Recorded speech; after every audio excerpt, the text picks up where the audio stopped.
প্রতিবেশী রাষ্ট্রের সঙ্গে আমাদের অনেক সুসম্পর্ক, স্বর্ণযুগ, কিন্তু স্বর্ণযুগে আমাদের প্রাপ্তির খাতা শূন্য। আসলে নদী নিয়ে আমাদের আরও গবেষণা হওয়া দরকার। আমাদের নেগোশিয়েটিং ক্যাপাবিলিটি যথেষ্ট ঘাটতি আছে। এই পানি কনভেনশন জাতিসংঘের 1997 সালের, এটাকে বাংলাদেশকে অবশ্যই এতে স্বাক্ষর করতে হবে। এই কারণে যে আমরা আবেদন নিবেদন করে আমাদের যে 54টি না 57টি আমাদের অভিন্ন নদী, আমাদের এই অধিকার আমরা আমাদের প্রতিবেশী রাষ্ট্রের সঙ্গে আমাদের অনেক সুসম্পর্ক, স্বর্ণযুগ,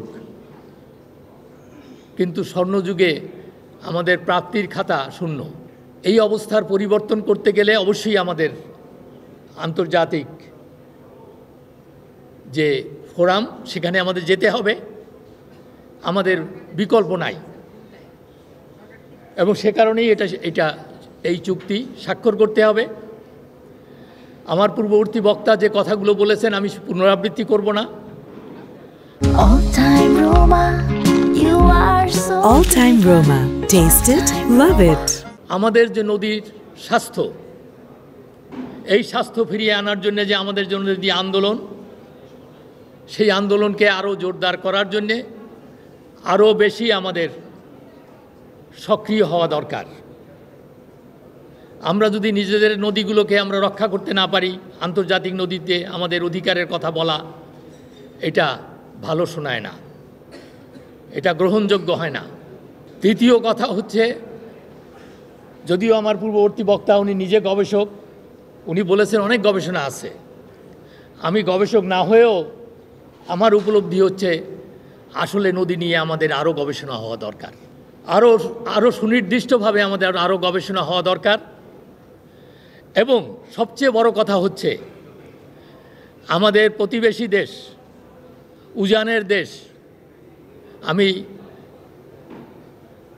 আপনারা অনেক বিজ্ঞ ব্যক্তিরা আছেন, তারা এটা আরও আমার চেয়ে ভালো জানেন। বিগত কয়েক দশক ধরে আমাদের আন্তঃনদীগুলোর যে প্রবাহকে ডাইভার্ট করে কত পানি তারা ডাইভার্ট করেছে তার তথ্য উপাত্ত তাদের কাছে আছে। আমাদের কাছে আছে কিনা আমি জানি না, না থাকলে আমাদের সেগুলো সংগ্রহ করা দরকার। এর জন্যে আমাদের মানুষের জীবন জীবিকা, জীববৈচিত্র্য, আমাদের পরিবেশ এবং আমাদের অর্থনৈতিক ক্ষয়ক্ষতি কতটা হয়েছে সেটার একটা হিসাব নিকাশ আমাদের দরকার। আমরা যদি আন্তর্জাতিক ফোরামে যাই, আমাদের এই দাবি আমাদের করতে হবে। কারণ আন্তর্জাতিক ওয়াটার কনভেনশনে যে ক্ষতিপূরণের যে বিধান আছে, সেই বিধান অনুযায়ী এই ক্ষতিপূরণ আমাদের ক্লেম করতে হবে। আমি শেষ কথাটি বলবো, আমাদের নেগোশিয়েটিং ক্যাপাবিলিটি যথেষ্ট ঘাটতি আছে। মানসিকতার ঘাটতি, মাইন্ডসেটের ঘাটতি, নতজানু পররাষ্ট্রনীতি এগুলো তো ছিলই।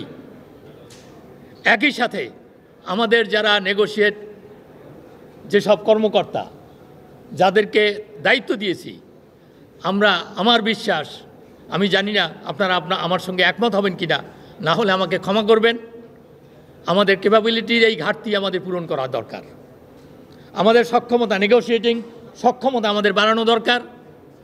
তার জন্যে অবশ্যই আমি এই অন্তর্বর্তীকালীন সরকারের উপরে ভরসা রাখতে চাই। এ ব্যাপারে তারা নেতৃত্ব দেবেন, তারা আমাদেরকে পথ দেখাবেন এবং উদ্যোগী হবেন, এবং আমাদের করণীয়টা যদি কিছু থাকে সেটাও তারা বলবেন। আমরা আন্দোলন করি, আমরা যারা মাঠ পর্যায়ে যারা আন্দোলনকে সংগঠিত করি, কৃষক, মৎস্যজীবী এবং সাধারণ মানুষ যারা নদী পাড়ে থাকেন, যাদের জীবন জীবিকা সব কিছু নদীর উপরে নির্ভর করে, তাদেরকে নিয়ে অবশ্যই আমাদের ব্যাপক জনমত গঠন করতে হবে।